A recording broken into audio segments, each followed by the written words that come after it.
மினிடியிலேயே காட்டில் தங்கிட்டு 14 வருஷம் பூர்த்தியாகி திரும்பி போக விரும்பாமல் நிஜமான அடர்ந்த காட்டுக்குள்ள பிரவேசிக்கும். அந்த காடு ரொம்ப அடர்ந்த காடு, துஷ்ட மிருகங்கள், ராட்சசால் சஞ்சாரம் இதெல்லாம் இருக்கும்னு சுவாமிகிட்ட ஏற்கனவே சொல்லியிருக்காரு. சுவாமி இப்படி உக்ரமா கிளம்புறார்.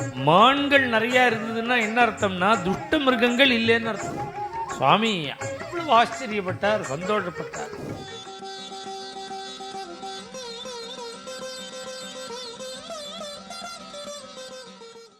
இடுப்பில் மறுவரிவு கட்டி தலையில் ஜட தரித்து ரிஷிவேஷம் பூண்டு வனவாசம் பண்ணணும்னு கைகை அம்மா வரன் கேட்டதுனால சுவாமி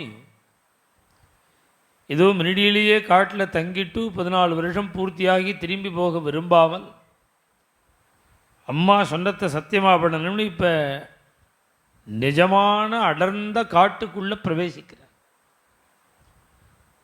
இதுவரையில் சித்திரகூடம்னு ரிஷிகள்லாம் தங்கிட்டு இருக்கிற பிரதேசமான காட்டில் தான் இருந்தார்.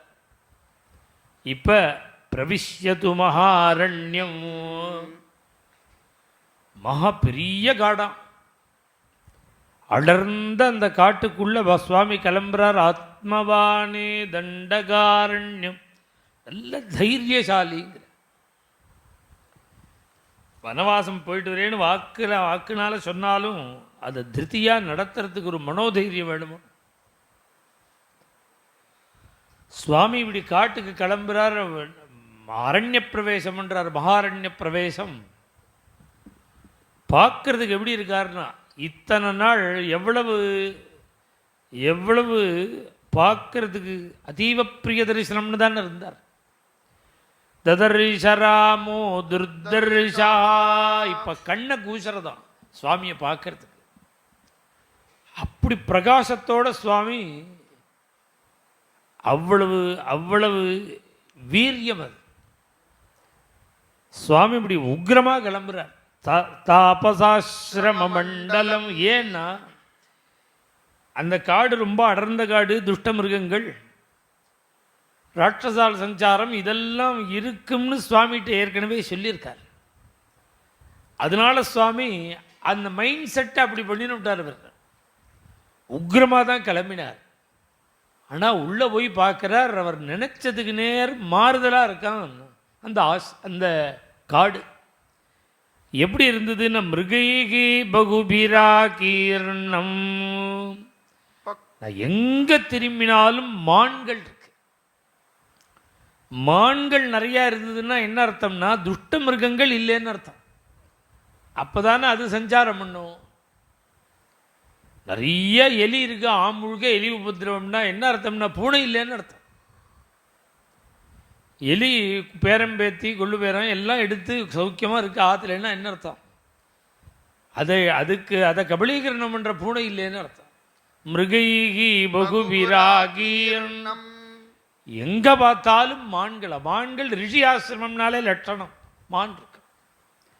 பக்ஷி சங்கைகி சமாவிருதம், அந்த ஆசிரமங்களை சுற்றி சுற்றி கோஷ்டியாக கூட்டமாக பட்சிகள்லாம் வந்து தானியத்தை பொறுக்கிண்டு கிளக்கிலான்னு சப்தம் போட்டுண்டு ரம்யமாக இருக்கான் அந்த பிரதேசம். விஷாலை ரக்னி வந்து பார்த்தா பெரிய பெரிய யாகசாலைகள்,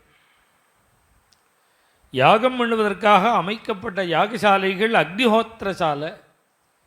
எங்கே திரும்பினாலும் சுர்பாண்டை ரஜினை குஷை, சுருக்கு இந்த ஹோமம் பண்ணுற சுருக்கு, ஆஜ்ய பாத்திரம், கிருஷ்ணாஜினம் மான் தோல், குஷைகி தர்பமுஷ்டி எங்கே பார்த்தாலும் இருக்கு.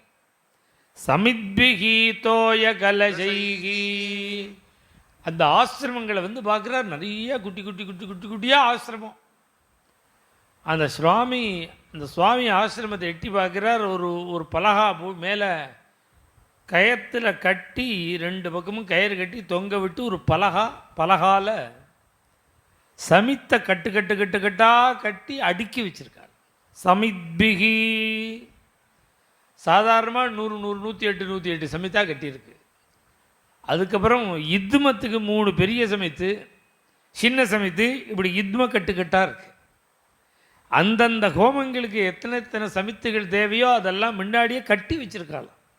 சமித்பிகி உதகும்பம் தோயகலசைகி எங்கே பார்த்தாலும் தீர்த்த பாத்திரம் கிண்டி பலமூலை எங்கே திரும்பினாலும் பழங்கள் கிழங்குகள் குஷச்சீரவை எங்கே திரும்பினாலும் சமித்து தர்ப்பம் தீர்த்த பாத்திரம் மாந்தோல் ஜபமாலை குஷச்சீர பரீட்சி அந்த ஆசிரமம் அப்படி இருக்கா பிராமியா லக்ஷ்மியா சபாவிரதம் பிராமியா லக்ஷ்மியாங்கிற வைதிக ஸ்ரீ அந்த சோபை எப்படின்னு ஒரு அசல் வைதிகராத்துக்கு போனால் எப்படி இருக்கும் ஒரிஜினல் வைதிகராத்துக்கு போனால் எப்படி இருக்கும்னா இப்படி தான் இருக்கும் சமித்து இருக்கும் தர்ப்பம் இருக்கும் விசிறி இருக்கும் கைத்தடி இருக்கும் இந்த அவருடைய விருத்திக்கு உள்ள வஸ்துக்கள் முழுக்க இருக்கணும் அப்போதான் அது அழகு இங்கே உள்ளே போன உடனேவே அப்டேட் பண்ணி சிஸ்டம் மாட்டி வச்சுருக்க ஃபோனை பார்த்தா இப்போ லான்ச் பண்ண இப்போ தான் பண்ணின இந்த ஃபோன் கையில் இருக்குது ரிமோட் கண்ட்ரோலில் தான் ஃபேனு லைட்டு கிட்டு ஏசி சர்வத்தில் உள்ளே போனாலே சென்ட்ரலைஸ் ஏசி பண்ணி வச்சு வீடு அப்படி இருந்ததுன்னா பிராமியா லக்ஷ்மியா அந்த விருத்திக்கு அதுக்கு சம்பந்தம் இல்லை இங்கே எப்படி இருக்குன்னா ஆசிரமம் வைதிகஸ்ரீயாக இருக்கு பிராமியா லக்ஷ்மியா சபாவிரதம் சுவாமி அவ்வளவு ஆச்சரியப்பட்டார் சந்தோஷப்பட்டார் மேலும் இது போன்ற சிறப்பான நிகழ்ச்சிகளை காண இப்போவே லைக் பண்ணுங்க ஷேர் பண்ணுங்க மறக்காம சப்ஸ்கிரைப் பண்ணுங்க